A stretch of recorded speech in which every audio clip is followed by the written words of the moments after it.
We could be losing fat the wrong way. I'm Risë Rafferty. I'm a dietitian, and I'm here with Ben Lingle, who we're going to talk about this really, really important topic. Because, Ben, basically what I want to touch on is that there is fat loss and there's weight loss. And a lot of times people are really focused on the numbers on the scale, right? Like super focused. And yet sometimes the numbers on the scale can fool us.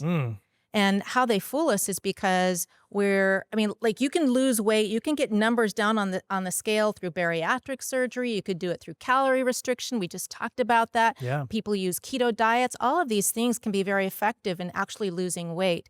But unfortunately, we can be losing not just fat mass, but muscle mass. And when we do that, we're actually stabbing ourselves in the back because we need that muscle to keep the fires burning. We need our engines to be burning hot and consuming all those calories that we're going to be eating. If we don't exercise, if we don't strengthen the muscle mass, then we put ourselves in a predicament. That's interesting. You know, I've heard that even weight that you retain could be water weight. I've heard of that before. I've even heard through inflammation you can retain weight. So yeah, this is going to be interesting to hear. Yeah, inflammation is actually a really important topic. So because of our lowered basal metabolic rate that often occurs, and that term just basically means that what keeps my body going takes a lot of energy. What thinking, right? Just sitting, sleeping, I'm burning calories. But many people are like, yeah, I sleep, but I'm not burning enough, obviously, right? So that's kind of what we're talking about. The basal metabolic rate is just the fuel that I'm burning just while I'm doing life, outside of, intentional exercise and things like that. And what we want is an engine. Like, what's the most powerful truck that you can think of that would consume a lot of gas? Maybe a semi. Okay, a semi truck. Okay. Yeah, you're probably right. I have no idea how much gas they take.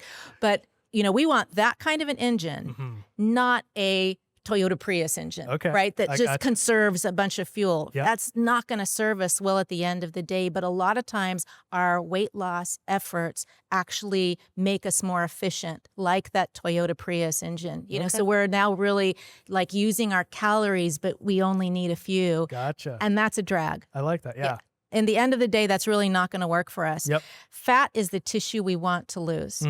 And we're going to be talking more specifically at some point about like white fat is the kind of fat we want to lose, or visceral fat is the kind of fat we want to lose. What are those? Yeah, I've never even heard of those before. Okay, so good. I'm going to be able to introduce you to them. Awesome. The problem with our fat is that our fat has become dysfunctional. Our fat has become sick. It's no longer just healthy tissue in our body. And that's because it has taken over. Wow. So it thinks that it's the boss basically in the body because we've given it so much real estate, and when you look at pictures, when you look at this picture of body scans, you realize that here is a normal shaped person, a normal weight person, and they have fat. Sure, fat's a really important tissue in our body, but unfortunately, when it starts becoming extended and when it starts invading inside of our body, especially in our core, and that's what we're going to be looking at more, visceral fat is the kind of fat that is growing or invading our core body inside. We are familiar with subcutaneous fat. Okay. That's the fat that's just underneath the skin that we say, I can pinch that, that's kind of squishy, soft, whatever. That's actually good stuff, potentially. We don't want too much, but it provides, especially with women, it gives us our shape, it provides insulation. We all need some level of fat. But the problem is when we start growing fat inside, underneath the muscle layer, near our internal body organs, and then that fat is the kind of fat that starts performing and functioning like an organ. It functions like an endocrine organ. And people who maybe aren't familiar with that term endocrine, like people who see an endocrinologist, that's a doctor who specializes in hormones. And hormones are basically, I'm going like this because hormones are messenger molecules that are sent throughout the body, and they communicate and they cause different things to occur within the body. And when you think about it, my fat being one of those kinds of organs, now I used to think of fat as like brainless blobs of stored leftovers, right? Exactly. Yeah, just sitting there for a day of famine when I needed to use it, stuff that was kind of saved up, stuff in my bank account. Right?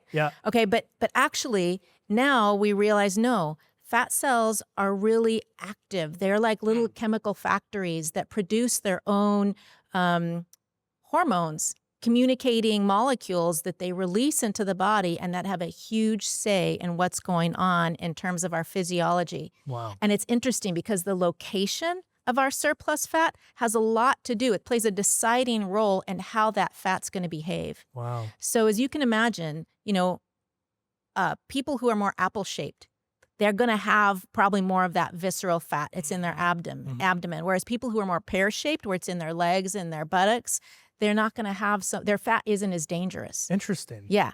And I'm sure you've met people who you're like, man, they seem like they're overweight, but they seem so healthy at the same time. They don't have disease. They don't have, none of their labs are all healthy. And it's probably because they have this good beneficial fat. Where they're carrying the fat at. Yeah. Now, some visceral fat is actually needed to protect and cushion us, but excess visceral fat, that's what's associated with the increased risk of diabetes and cardiovascular disease and heart, stroke, that kind of stuff. And it influences how our body is going to store and use the energy. And unfortunately, it also just promotes faster aging and inflammation.